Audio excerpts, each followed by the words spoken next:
महर्षि पाराशर द्वारा कथित वर्ण तथा आश्रम धर्म का निरूपण। सूत जी ने कहा, महर्षि पराशर ने वेद व्यास जी से वर्णाश्रम आदि के धर्म का वर्णन किया था। उनका यही कहना है कि कल्प कल्प में उत्पत्ति और विनाश के कारण प्रजाएं आदि क्षीण होती रहती हैं। कल्प के प्रारंभ में मनवादी ऋषि वेदों का स्मरण करके ब्राह्मण आदि वर्णों के धर्मों का पुनः निरूपण करते हैं।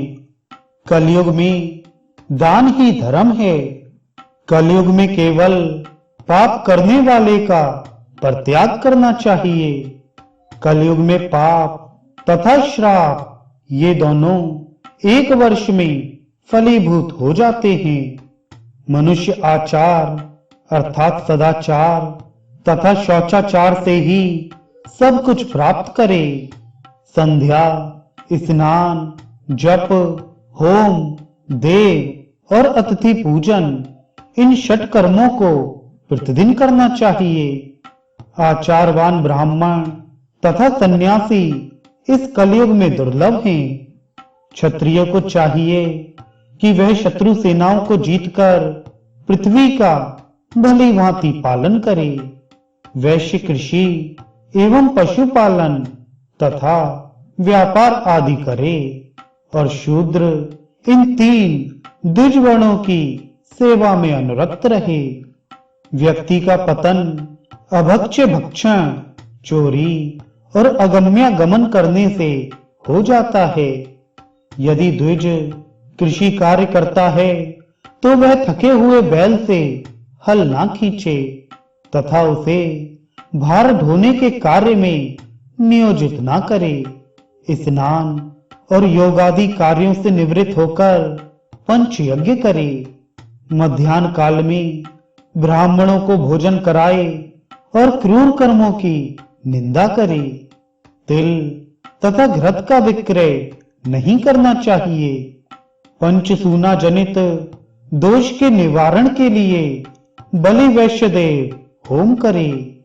कृषि कर्ता द्विज द्वारा अपनी उपज का क्रमशः छठा भाग राजा, 20वां भाग देवता और 33वां भाग ब्राह्मणों को दे है।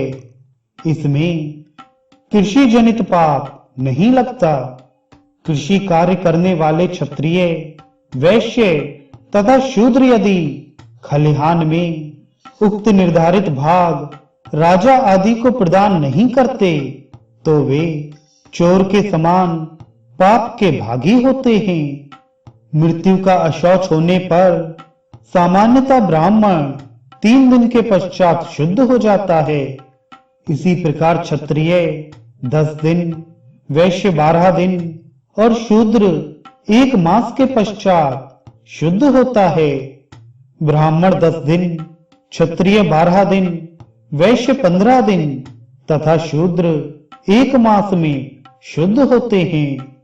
जो सपिंड कुल परंपरा से प्राप्त होने वाली भू संपत्ति आदि के हिस्सेदार हैं और पृथक आवास बनाकर रहने वाले बंधु बांधव हैं, उन्हें जन्म तथा मृत्यु आदि की विपत्ति में अशौच होता है।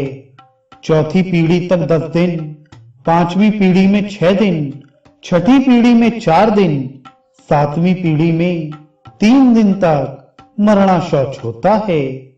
देशांतर में बालक की मृत्यु होने पर सद्या स्नान मात्र से शुद्धि होती है। जो बालक जन्म होने के पश्चात दांत निकलने के पूर्व ही मर जाते हैं या जिनकी मृत्यु गर्भ से बाहर होने के समय हो जाती है, उन सबका अग्नि संस्कार, पिंडदान तथा जल संतर्पण कार्य नहीं होता। यदि स्त्री का गर्भस्राव हो जाता है अथवा गर्भपात हो जाता है तो जितने मास का वह गर्भ होता है उतने दिन तक सूतक मानना चाहिए। जन्म से लेकर नामकरण तक बालक की मृत्यु होने पर सद्या स्नान मात्र से शुद्धि होती है।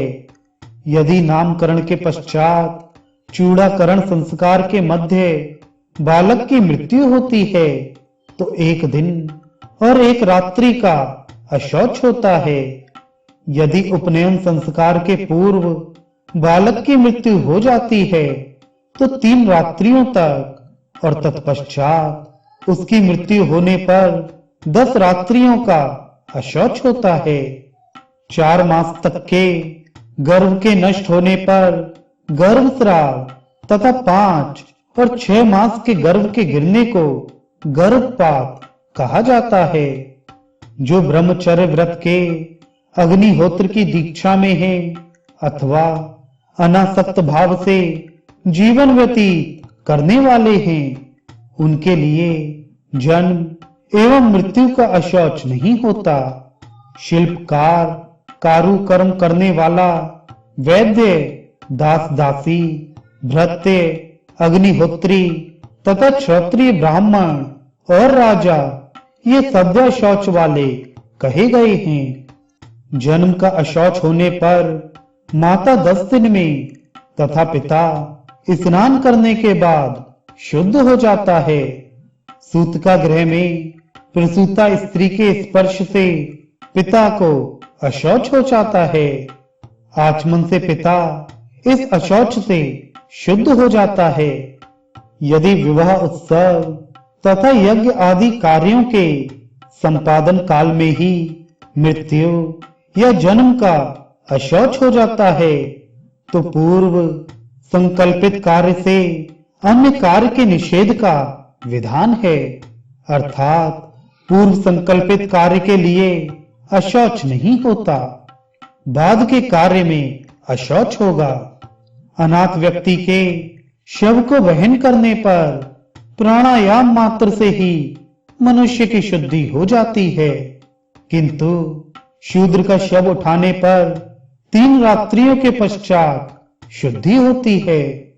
आत्मघात, विषपान, फांसी तथा कृमिदंश से मृत्यु होने पर उसका संस्कार यथा विधान विशेष प्रायश्चित के बिना नहीं होता। गौ के द्वारा आहत होने से अथवा कृमिदंश के कारण मरे हुए व्यक्ति का स्पर्श करने पर कृच्छ व्रत से शुद्धि होती है। यह शुद्धि अशौच निमित्तक है।